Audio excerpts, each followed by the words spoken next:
Airline flying is one of the safest forms of transportation in the world. So wouldn't it be great if you could use some of the techniques used by the airlines to improve the quality and safety of your own flying? Now, a cornerstone of airline safety is flight data analysis. And today we'll be talking about free software from FlySto.net that lets you analyze flight data from virtually any aircraft type you fly. So stick around and learn how you can collect data from your flights and use it to improve your flying. Hello again, and welcome to Aviation News Talk, where we talk general aviation. My name is Max Trescott. I've been flying for over 50 years. I'm the author of several books and the 2008 National Flight Instructor of the Year. And my mission is to help you become the safest possible pilot. Last week in episode 364, we talked with Jim Goldfuss about his transition to a second career flying charter for PlaneSense. So if you didn't hear that episode, you may want to check it out at aviationnewstalk.com/364. And if you've just found our show, welcome. Glad to have you here.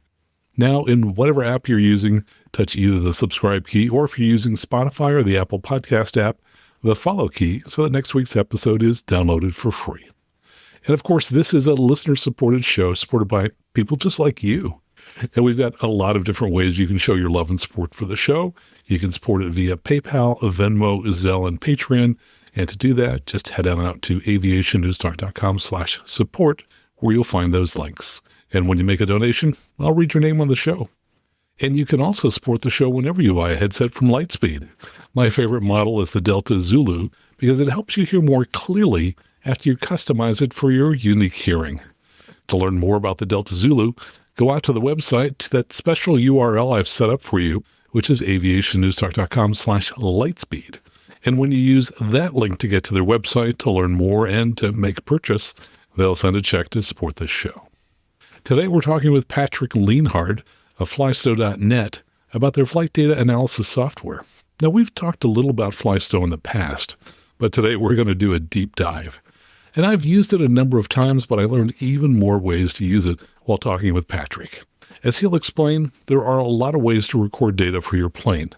One of the simplest ways to do that is to use an EFB app, such as ForeFlight or Garmin Pilot, and use the track log feature to record your flight. You can then download it as a KML file and upload that file to FlySto. Or if your aircraft is equipped with ADS-B out, you can go to a public website, download the ADS-B data for your flight, and upload it to FlySto. Or if you have modern avionics that records flight data, such as the Garmin G1000, you can copy the flight data from its SD card. To copy those files, I used to bring a laptop to the airport, but today I used a USB-C to SD card adapter that I bought last week. I plugged that dongle into my iPhone, put the SD card from the SR22 into it, opened the Files app on my phone, and copied the file to my phone. Now, that flight was my client's first flight in an SR22. Prior to that, all of his flying was in an SR20. And when I looked at the data, most of his landings scored around 98 and 99%, and one of them even scored 100%. So congratulations to Chen Chen on a great job of flying, and a big thank you to FlySto for making it so easy to analyze this flight. As we talk with Patrick, he's going to walk us through some demos on their website, and there are two ways you can follow along. If you have access to a computer and you're not driving, one of those ways is you can go out to the web to FlySto.net, and by the way, FlySto is spelled FLYSTO, and click on the demos on their homepage as Patrick talks about them. Or if you're a Patreon supporter at the $20 a month level and up, you can view a video I posted of our conversation with Patrick that includes a video screen share from his computer as he demonstrated the many features in FlySto. So if you've thought about supporting Aviation News Talk but just haven't quite gotten around to it, sign up now at aviationnewstalk.com/Patreon. Now let me tell you a little about Patrick Lienhart. Patrick is a former airline pilot, and he's now the director of marketing for FlySto. He lives in Austria, which is where he was when we talked. And now here's our conversation with Patrick Lienhart. Patrick, welcome to the show. Thanks so much for joining us here today. Thank you so much, Max. It's a pleasure to be with you. Well, we're here to talk about FlySto.net. Now, FlySto is FLYSTO. But before we get into that, let's give folks a little bit of framework for reference. Talk about FOQA, FOQA, which is Flight Operations Quality Assurance. What is FOQA and how is it used by the airlines? Most of us are aware of the absolutely stellar safety record of Part 121 flight operations. mostly the scheduled airlines. A big reason for that is that these airlines actively manage safety through a safety management system. And FOQA is one tool in the toolbox that is SMS, the safety management system. It works by basically monitoring the entire operation. So all the aircraft store data, countless parameters per second, and all the data is analyzed. And then that data is utilized for flight ops quality assurance, making sure that all the operating limitations are met, that the standard operating procedures are followed. And it gives the airlines, so to say, the leading edge on safety, because the safety managers will see certain trends developing. And then the training department can steer against those trends. And so long before some worrying trend culminates in some occurrence, incident, or even accident, they'll make sure that everybody's steered back on track. And it pertains to the pilots, the mechanics. Everybody is part of the safety management system, and FOQA is utilizing the data. This has been going on for decades in the airline world. You just gave a fantastic description, probably better than I could if I had an hour to write it up. So thanks for setting the stage with that. And I like the idea of FOQA that it helps prevent accidents. It's the early data that comes in where you go, we might have a potential problem here. Yes, exactly. I remember I was a very young airline first officer, and we had an introduction to how FOQA works, how the airline utilizes it. And they explained to us that, for instance, they can see when at a certain airport, a certain aircraft type or model, so a fleet, they will realize if pilots come in one dot below. So maybe due to the surrounding terrain, or maybe due to the color of the runway, maybe the width or length, pilots perceive that they should touch down a bit earlier. And that can be okay, but if that airport, for instance, has some close-in obstacles, it's really important to follow the instrument approach procedure to the threshold. And if they see such a trend, they will pick up this trend, put it in the training curriculum, and they will make sure that before this happens 50 or 100 times at this airport, everybody will be aware about the issue and will have been trained that there's a reason why you perceive to want to be lower at this airport, and it's not necessary, and just stick to the glide slope until you're over the threshold. And I found that very fascinating. Yeah, and in some ways, it's kind of an automated version of having a flight instructor on board every time to analyze what's going on. But the beauty of this is you're looking at not just the one airplane that the flight instructor happens to be in, but you're kind of comparing against all aircraft. So you can pick up even more trends than I might be able to pick up if I were just flying with one person. Right. You can really think of it as data-driven decision-making awareness. It's a science, and it obviously the scope of FOQA is huge. To summarize it a little bit, it's one of the reasons that the airline flying world is so spectacularly safe, and it hasn't really been used much outside of the airlines. And that's kind of where FlySto picks up. Yeah, and certainly SMS is now going to be required for charter aircraft here in the U.S., so they'll start to pick up some of those kinds of capability. But the big question in my mind as I was learning about SMS was, how do we apply that to ourselves as individual GA pilots? And certainly FlySto can be part of that equation. Talk a little bit about how FlySto can bring FOQA-like capabilities to a pilot's flying. So we've seen very early on from the first version of FlySto that people gave us feedback. They were like, this is amazing.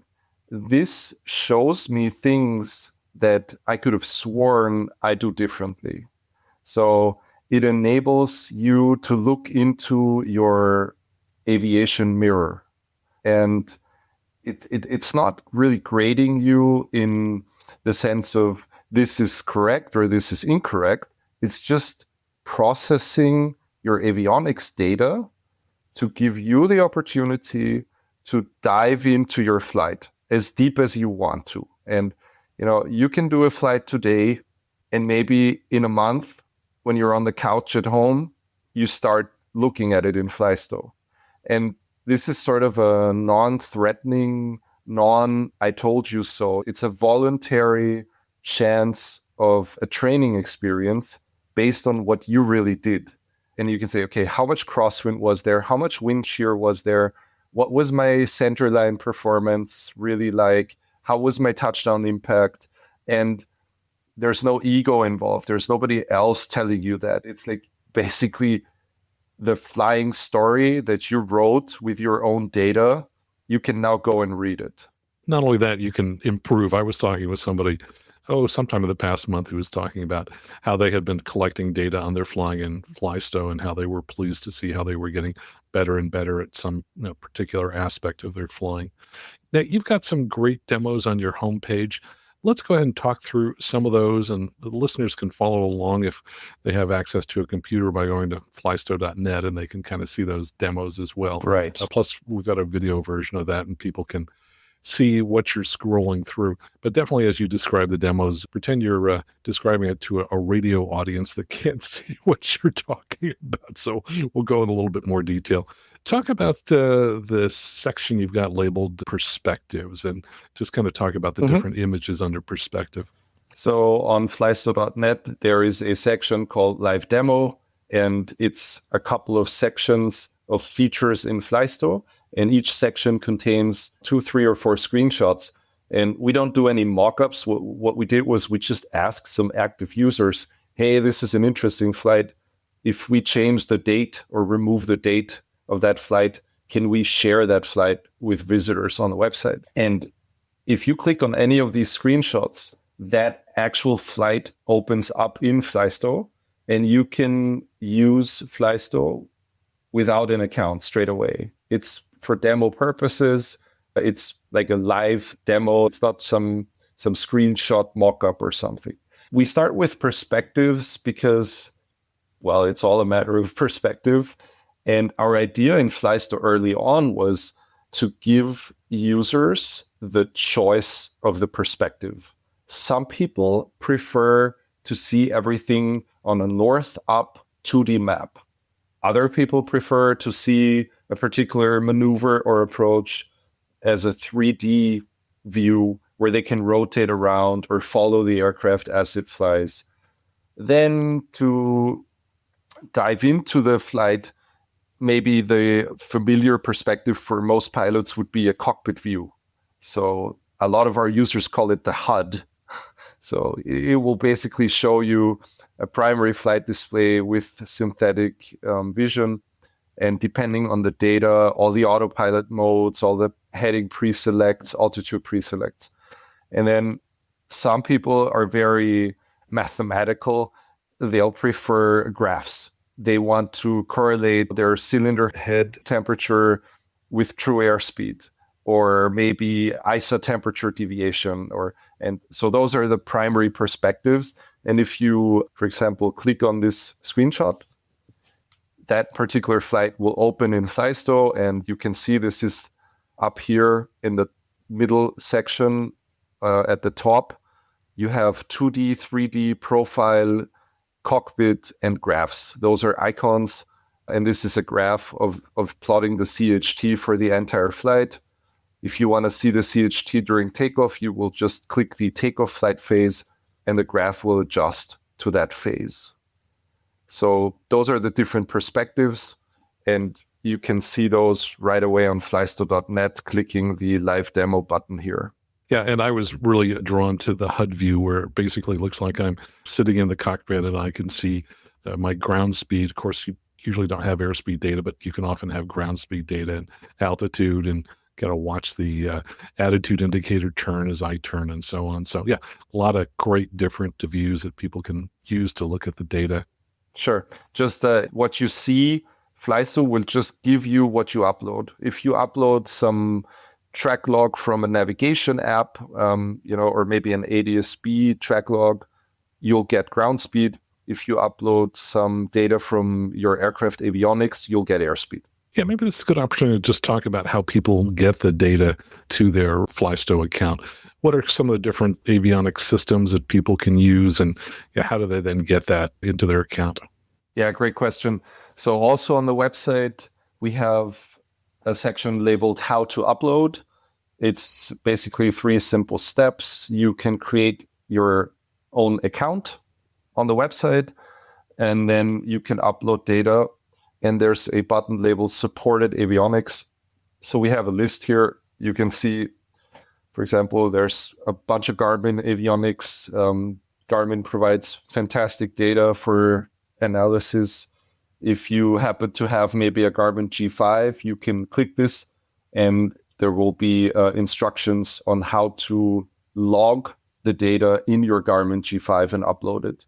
If you happen to use an engine monitor, you can also get instructions here. We have links to the manuals for most of the avionics systems. Dynon, you can find links to the manual of the Dynon Skyview system on how to log data. KML exports for, ForeFlight, Garmin Pilot. So really simple on the website. Click How to Upload, create your account. Step 2, check the supported avionics for instructions. And 3, see your flights in FlySto. Yeah, and I guess the good news is if you've got an older aircraft that doesn't have any of these more modern digital avionics, you can go out to websites such as FlightAware or ADS-B Exchange and download the data of your flight from there and upload it. Now, you're not going to have as many parameters and you're not going to have as much resolution, but still, that's pretty useful. True. So we see a lot of people that are very eager to debrief and analyze their flights, but they don't have modern avionics, and they will use maybe an app, ForeFlight, Garmin Pilot. There's a bunch of apps out there where you can log data.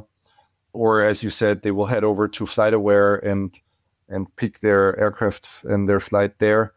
We do actually have functionality in FlySto that we're testing right now where you can simply import ADS-B flights. So instead of heading to FlightAware or ADS-B Exchange and downloading a flight, you can just select those flights internally in FlySto, and it will make it easier for a lot of people to see their flights in FlySto. Yep, a lot of great options for doing that. Well, let's move on down to the next image you had that was called Review and Compare. Talk about the demos that you have there and the capabilities that you're showing there. So there's tons of options to review and compare your flying in FlySto. So we focus on approaches, traffic patterns, and of course, landings and touchdowns. And depending on the aircraft you use, if there's a lot of those aircraft on FlySto, we will start to show you a comparison of your aircraft to the FlySto fleet. Now, that's completely anonymous. Nobody's going to be able to see what exactly you're doing, but I can give you an example here with the pattern comparison. If you select a landing in FlySto and you get this shadowy arrow icon, it means that you can compare this traffic pattern.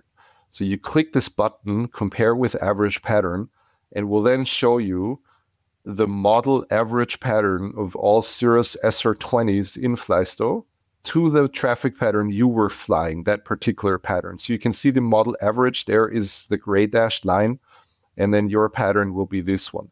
Now, you can just move the slider, or you can go into playback mode and replay this, and you can see that if there's some significant difference to the model average, it's colored here in red on the bottom left there. Now, model average doesn't mean that if someone is based with his SR20 at some short airfield and he has close-in obstacles and he has to fly his base to final turn at 50 feet or something, that this model average will be skewed. It's like a smart, ideal model average. So you can see the beam positions and the 45 degrees and So this traffic pattern comparison is smart enough to take into account patterns at all the airports. So it's not only for this particular airport. Again, it's not really telling you this is the right way to do it or the wrong way to do it.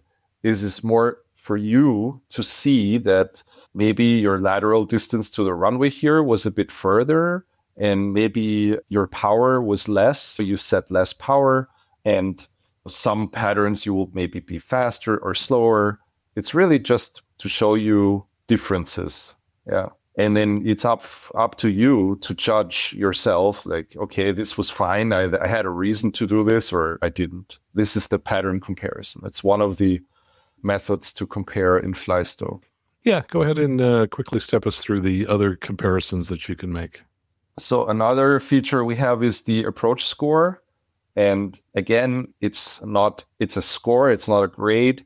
It just helps you because it will give you a single percentage value for an approach and landing based on a list of parameters and target values. Now, you can either keep those at a default, and then you will be compared to everybody else. It's a sort of gamification. So if you fly an SR20 and you keep this approach scoring to the default setting in FlySto, then you will see down here your position. So are you above average or below average of all SR20s that use approach scoring? If, for instance, you happen to have your own fleet, maybe you have a flight school and you operate 5 SR20s, you can customize that and then keep it internally. But it's still a way of comparing. So it will be comparing a particular aircraft to a fleet of aircraft. And this could be for any aircraft type. This could be if you fly 172s or anything. Yes. Obviously, the comparison to the fleet in FlySto entirely only works if there's significant data. If there's 2 airplanes, maybe some very exotic type, then there's just not enough data to compare anything to it. It's not going to be aggregate enough. It would be one traffic pattern flown in some way would skew all the others. And so, for all the popular airplanes, you will have comparison features in FlySto. Okay. Any other things that you compare? Yes. We have something that we refer to as landing limits. So the way this works is when you select a flight phase, for example, a takeoff or a landing, then there will be a bunch of boxes shown here on the left. And those are, we call them landing details or landing limits. So you can specify, for example, you want a certain airspeed below 500 feet, or you want a certain airspeed crossing a threshold. And then you can issue a caution zone and a warning zone. And then you can see here where it says SR20 G6 average. So what we're looking at now is the 50-foot indicated airspeed. So the 50-foot indicated airspeed of SR20 G6 is about 80 knots. And your 50-foot airspeed of that landing was 78 knots. So you're right on the average there. You can then click on this SR20 G6 average button, and FlySto is then going to calculate the distribution of all SR20 G6 landings in FlySto for 50-foot airspeed. And you can see that 22.3% of SR20 G6 landings in FlySto have a 50-foot indicated airspeed between 78 and 80. And then another 18% between 80 and 83. You can see that the caution zone and the warning zone are mostly outliers. But there's about 10% of landings that are coming in a bit faster, and there's 3% of landings that are in the warning zone concerning speed. Now, again, you can customize those caution zones and warning zones, but then you cannot compare against the FlySto fleet anymore. So you have to leave it at the default setting to get these comparisons to the average. Yeah. Okay. But we see that individual users are mostly fine with the defaults. We take them based on the manufacturer POH, AFM data, or we work with owner pilot associations and they have best practices. We do see larger flight training organizations, flight schools, if they operate a fleet of 50 aircraft, they're fine to compare individual aircraft of their fleet to the fleet. So they deviate from these settings. Sure. And if I wanted to compare my landings with only my previous landings, I could do that as well. You can. Okay. Talk about customizable flag rules. What are they? That's one of the main features in FlySto. We allow you to specify flag rules, and they will be triggered if whatever you've specified has not been met or has been exceeded. So again, on the website, we have these clickable live demo screenshots, and here's an example for a flag. It says CHT cylinder head temperature was higher than 365 degrees Fahrenheit for 23 minutes in total on that flight. And there's a graph view highlighting the 365 degree line.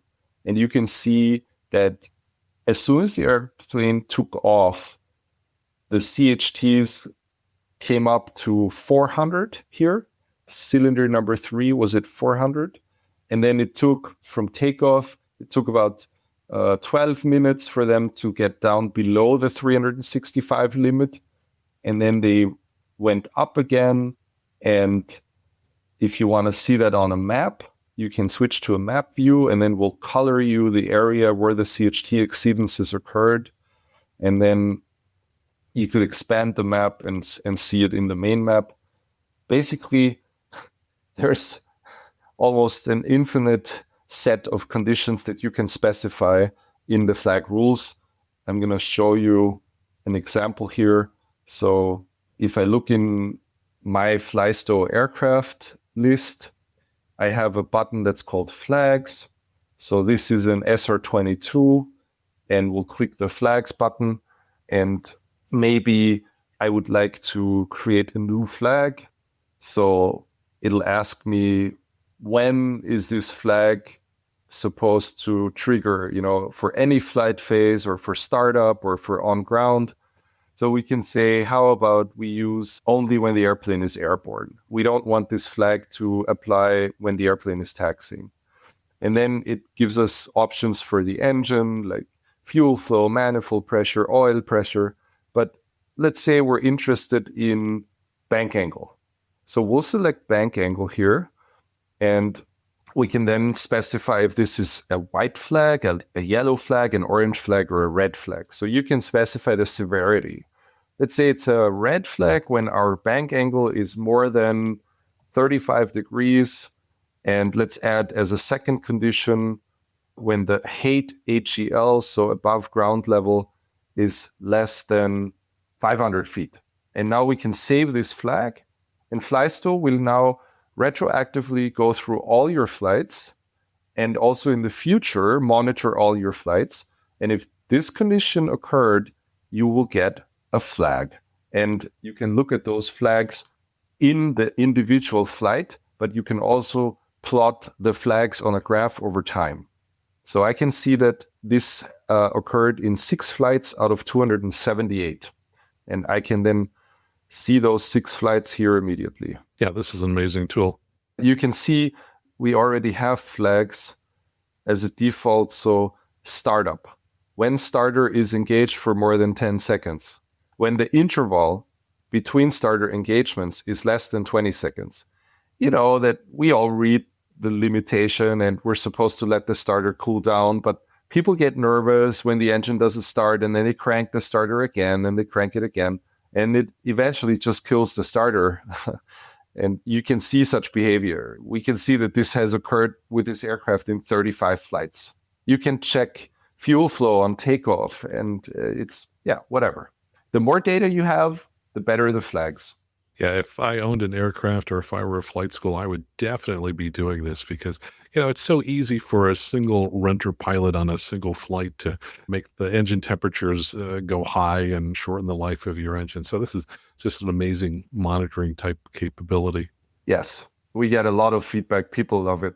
So the next one you've got here is called the aircraft performance. Talk about that. Yeah, so I remember from my early days of training, we were supposed to do a very proper pre-flight preparation, calculate the takeoff performance, the landing performance. We'd go in those 1970s Cessna POHs and follow along the graphs and get the density altitude. And that was all great. The problem is we never really verified the actual performance. So we knew on paper, like, yeah, okay, according to the POH, we can do this, we can take off and we'll be fine. But we never checked, like, are we really close to the book numbers? Or is the engine even producing enough power? And so early on, I had this idea in FlySto that we show people the actual performance based on ambient conditions. So we basically do a takeoff, cruise, and landing performance calculation. I'm going to open this one up here. And so you can see it says takeoff performance for KSLK runway 05. FlySto will give you an estimated weight. If you upload your flights, you can enter weights if you know them. And this will help FlySto to suggest you more accurate takeoff weights and landing weights. So this is set to metric. Of course, this can be set to pounds. So we have a certain estimated weight here. And now we have POH takeoff weight. Most of, for example, the smaller single engine piston aircraft, they don't give you takeoff performance data for any weight. It's mostly maximum weight and maybe some intermediate step. So we have 3 weights here for the POH takeoff weight. And it's not so easy to interpolate. So we give you what the POH gives you. And let's pick the weight that is closest to the estimated weight. Also on the top right here, you can see the weather for that airport. You can see the temperature, winds, daylight, time. And then we take that data and put it in the conditions. So we calculate a pressure, altitude, we give you outside air temperature, headwind, and factor in the runway slope. And then we do the POH calculation. So it's full throttle on a dry paved runway, air conditioning off. You're supposed to lift off at 70.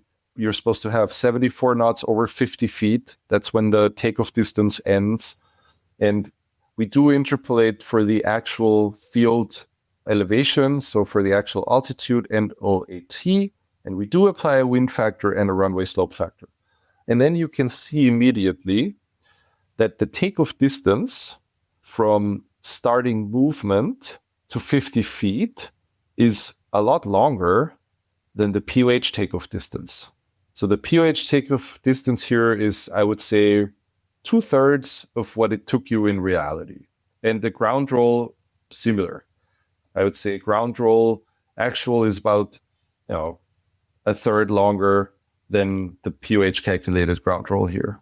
And you can then use the graph down here and you can try and figure out why.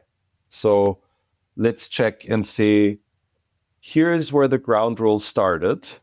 And here, so it took about 110 feet until full power was applied. And then we can move along the takeoff run and we can see that rotation here was significantly later than what the POH ground roll calculates, because at the end of the ground roll, you're supposed to fly. So rotation was late. And from rotation to liftoff, we have another 200 feet here. And then until 50 feet, we're way, way, way behind the POH performance. So we can check, how does the airspeed behave? So when the ground roll started, until full power was applied, we had 38 knots. Rotation was at 72 knots. So that's 2 knots later than POH. I would say that's pretty close. In liftoff, was it 80 knots? In the POH, liftoff is supposed to happen at 70 knots. And 50-foot speed here was roughly, between 87 and 88 knots. And according to the POH, it's 74 knots. Yeah, if you take a look at the pitch, you can see very, very smooth and shallow rotation, 6 degrees. And then the pitch remained pretty much at 6-7 degrees, and the airspeed increased. And that's actually perfectly fine on a very long runway here. That's a perfectly safe way to do it. What I like about this depiction is if you want to do a takeoff from a short field really at the limit of the takeoff performance, this would be the wrong way to do it. And you would be aware that you have to set takeoff power statically, release the brakes, aggressively rotate, fly the correct speed. And this is just nice to see. And we've had feedback from people that they were like, my airplane is not even close to book numbers. I focused in on it. I tried it. And turns out my engine wasn't doing enough power, stuff like that. I am really amazed. I didn't realize they had this capability, and I've never seen this kind of capability in anything I've ever seen before. And I think it addresses kind of a hidden issue in flying small aircraft, which is, yes, we know that engines get older, they put out less power, but nobody takes the effort to try and quantitatively measure how much less power and what's that doing to your performance. Looks to me like you have just an amazing tool for helping people understand the amount of performance they're losing in their airplane, either by pilot technique or an older engine. That's right. It visualizes the actual takeoff performance, and that's actually what makes sense. What's the point of doing a proper pre-flight, going through the effort of doing these boring calculations when in the end, it just works out because your runway is like 3 or 4 times the distance you need. Yeah. I mean, when you're flying, you don't want to have things just happen to work out because you've got, tons of extra margin. You'd like to know what kind of performance you'd like to know. Yeah. Yeah. That's great. We do the same thing for cruise and landing. It's maybe not as critical, but we've had a lot of feedback here from people that buy maybe a newer, expensive aircraft, and then we'll show them that based on the POH, their true airspeed is, lower, their fuel consumption is higher. And if you see these grayed out areas, that's because we take into account stabilized cruise conditions. So we don't compare different aircraft types to the POH data if the cruise is not stable. So if any value here is fluctuating or running around, or there's power changes or altitude changes, it's discarded. But if you're here at 30,000 feet flying a single engine turboprop and your true airspeed is stable over a long time and your torque is stable and the temperature and ISA is stable, we'll show you that your true airspeed here is 4.1 knots lower than the cruise data in the POH. We do the same thing for landing as well. So I bet there aren't too many airplanes that could fly faster than the POH numbers. Let's see. I worked with a new capability that I hadn't used before in FlySto, and I uploaded a video from one of my helicopter flights and then did an instrument overlay with it. Talk about that capability. Yeah, so we do have a pretty neat feature called the video upload feature. So there's a certain data sample in FlySto from one of your flights, and you happen to have a video clip, maybe of a takeoff or of a landing or whatever. Maybe you did a stall exercise. And if you upload that video clip, FlySto will analyze those pixels, and then it will find the correct time in your flight data. It will then take the flight data and superimpose an instrument overlay on your video. Now, the cool thing is I record most of my landings using a smartphone that I just put on the dash. And the the time code used in that smartphone for videos is very different to the time code used in, for example, a Garmin G5 log, right? You will know everything about time codes, Max. So what happens is if I simply take a video editing program and I put this video in there, and then I'll put some airspeed or some other overlay over there, over time, they will not be in sync. And what FlySto does is it sort of keeps both data sets, the visual and the flight data set, completely synchronized for the entire duration.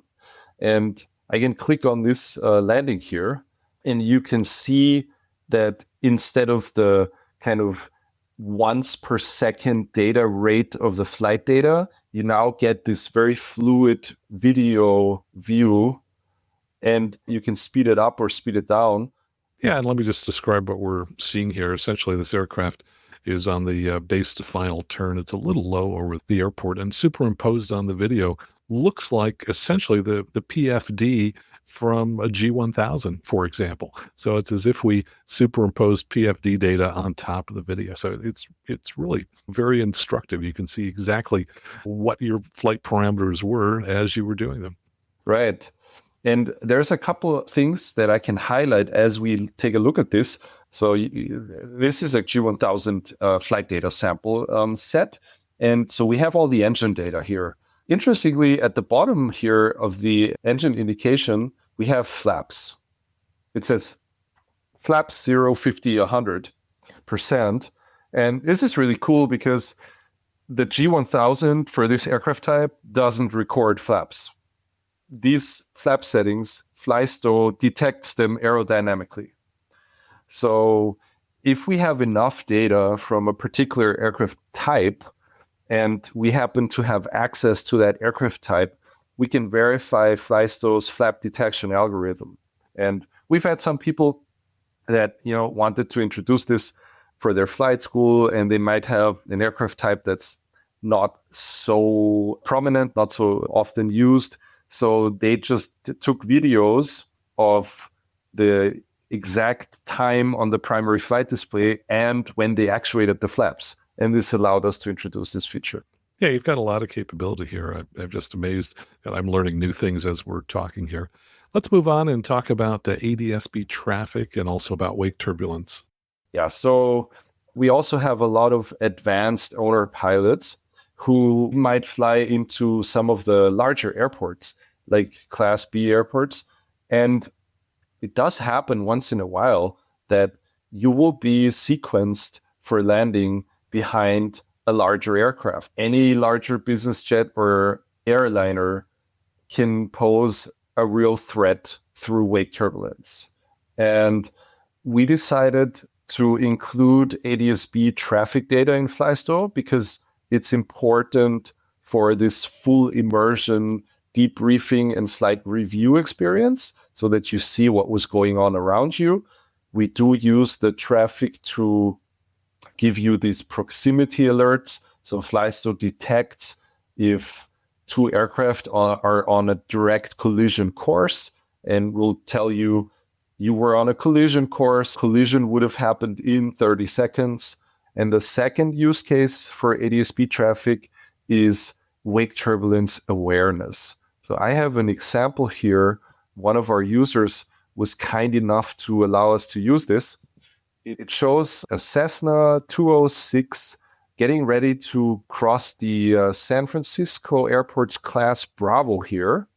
He's flying at about 2,000 feet.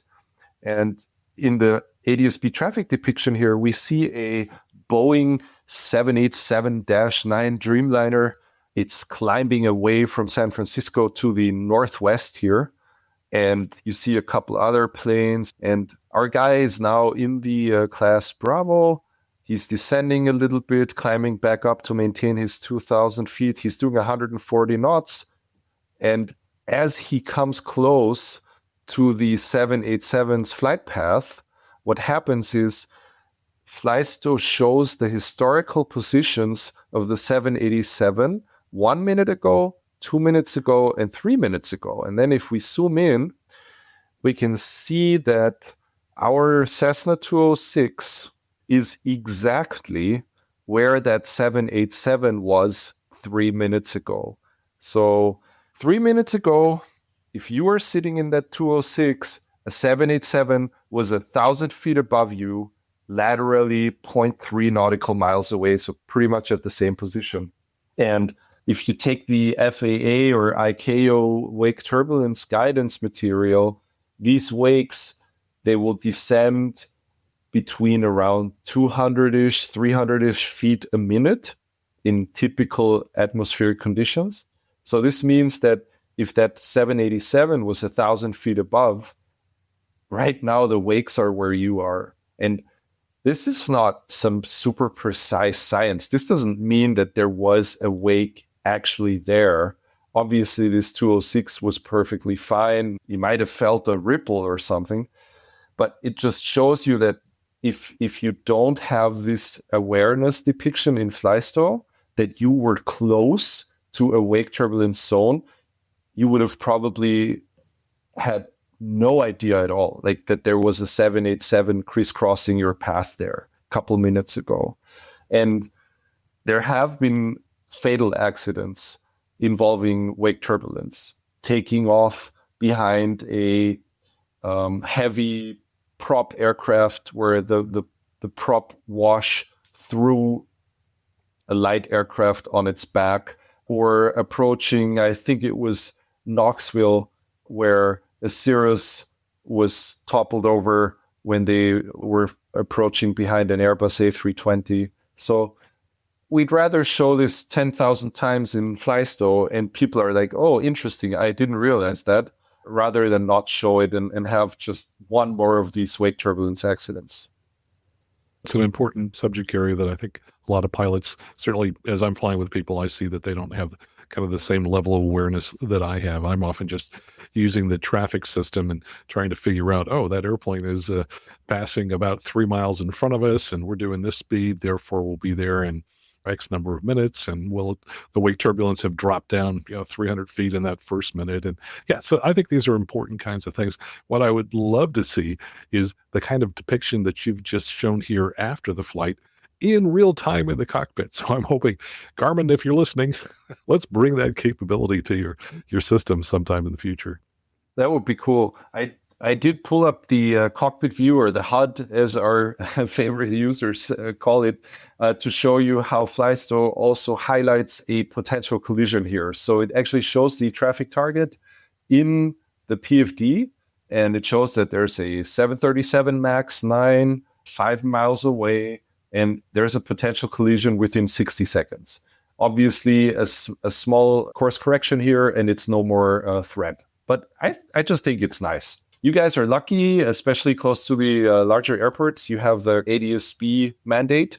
For example, in Europe, we don't have that. So if you're in Eco class airspace here in Europe, there's still legal ways to fly completely without any transponder, anything, gliders, etc.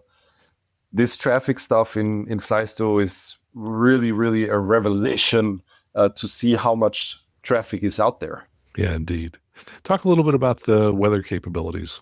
So if you fly from an airport that has weather reporting, ATIS, AWOS, or whatever, we store that globally. We keep the data in FlySto. So if you did a flight today from an airport that has weather reporting capability and you upload that flight in half a year, FlySto will still give you the weather for that flight. What we also do is we archive weather radar, so ground-based weather radar, and we have recently added SIGMETs and AirMets. I'll give you the weather radar example here. Again, I'm pulling up the 2D map here. I can configure the map. Let's put it to maybe satellite and reduce the opacity a little bit, and then we can click anywhere on the track line to enter playback mode. We can speed this up a little bit, and we can see that there's our user aircraft and 2 other aircraft that are using the gap in this convection storm system So a PC-12 and I think a 737, and our user here is TBM 960, and they've all been using the same gap in the storm system. And we have a 10-minute resolution between the radar images that we archive. And we also use computer vision to do the transitions. So you can use this to analyze your avoidance strategy. You can also use it to figure out, okay, would there have been a better gap somewhere else? Or how did this weather develop? If I fast forward a little bit, you can see how it changes. So the transition, you can see that now basically these returns have intensified and this path would not have been possible. And we're talking, this was 2120 and now we're at 2132. So we're talking about 10, 12 minutes later, and you have a completely different weather situation. Radar returns changed very quickly. You can see in FlySto using this feature that full-blown thunderstorms develop within, 15, 20 minutes. So it's interesting. It's mostly used by the pressurized turbine guys, but it can also be very helpful if you crisscross weather in a smaller airplane and you want to see how close you really were. It's helpful. I like it. Yeah, it's impressive. I think, for example, looking at data on FlightAware, there's one static image of the radar map, and you don't really know is that the weather at the beginning of the flight, the middle of the flight, the end of the flight. Here you're actually updating the weather so you can see what the weather was, plus or minus 10 minutes, when you were at any particular point of the flight. So that's an amazing capability I haven't seen before, and I think that's really valuable. And you can perfectly see like the path here. He's avoiding all the returns for a safe landing there. Even though he got a potential collision flag, we can check it out. So you can see that FlySto triggered the potential collision flag due to a helicopter there. And again, you can simply open this flag and it will expand, and then you can replay this particular situation. So you can see that FlySto first colors the helicopter in orange and says it's within 60 seconds. And then it colors it red and says it's within 30 seconds. But then there's a course change or an altitude change. And FlySto understands that, vertically you will not hit, but laterally it was pretty close, as you can see. Tremendous amount of capability. So talk a little bit about pricing, both today and perhaps in the future. So the last couple of years, we were really, really, really big on product development, but obviously we do plan to offer pricing paid subscriptions because we want to keep developing for a long, long, long time. Basically, we want to make FlySto better every week, and we want to do it by charging those user groups that get very high value out of FlySto. And compared to the aviation activity, compared to the flying they do, FlySto will be a completely minor cost. We plan to keep it free. There's going to be a basic version of FlySto that's going to stay free for student pilots, people who charter aircraft, people who don't fly maybe the typical, 50 hours a year. We don't want people to be priced out because they might not fly enough to warrant another subscription expense. They shall be able to use FlySto. If you fly a new glass cockpit aircraft for 200 hours a year, we'll charge something, but it will probably be less than the cost of one flight hour. And if you need advanced functionality like specific trend monitorings, or you want to manage your aircraft, or you want to share your aircraft, or if you're a commercial entity, we'll charge more, but you will also get more data, more hours, more functionality and features. The pricing hasn't been finalized yet. We do have a pricing information on the website, which just says it's free of charge. If we need to make the development sustainable, we'll offer paid subscription plans, but they will be absolutely no factor for someone who can afford to fly a couple of hours a year. FlySto is going to be available. Okay. So bottom line, it's free today, and there might be a price sometime in the future. Patrick, where do people go if they want to find out more information about FlySto? So please visit FlySto.net, the website, check out the intro text, how to upload instructions. I mean, it's 10 seconds to create an account. It's basically, put in your email and password and off you go. You can read about all the different data formats and how you can extract them from your avionics or apps and how to upload them. There is a dedicated native iOS app for all the iPhones. There's a dedicated native Android app for all the Android smartphones. There's a web app for all the iPads. There's a desktop app, obviously. So no matter what device you're using, you can log on to FlySto and try it out using the live demo feature. If you have any feedback, as soon as you have a couple of flights on FlySto, you can check out your Insights section, which is the aggregate portal where all your data flows together. And you can see your highlights. How many airports did you visit? How many flights did you do? Maybe you want to see a nice map of all your flights. Yeah, no problem. We have it. So FlySto is very user-centric. You can't really do anything wrong. If you get lost in some of your flights, just click the button on the left and start over. That's great. Patrick, thanks so much for joining us here today. It's my pleasure, Max. Thank you so much. I really appreciate it. And my thanks to Patrick Lienhart for joining us here today. You can find out more about FlySto at flysto.net. And just a reminder that I love hearing from you, and I read many of your emails on the show. If you'd like to send me a message, just go out to aviationnewstalk.com, click on Contact at the top of the page. That's absolutely the best way to send me a message. And of course, I also want to thank everyone who supports the show in one of the following ways. We love it when you join the club and sign up at aviationnewstalk.com/support to support the show financially. You can also do that at aviationnewstalk.com/PayPal. We also love it when you leave a 5-star review on whatever app that you're listening to us on now. And of course, if you're in the market for a headset, please consider buying a Lightspeed headset and using one of the links in our show notes, because if you use those links, they will donate to help support the show. So until next time, fly safely, have fun, and keep the blue side up. And remember that you can always go around.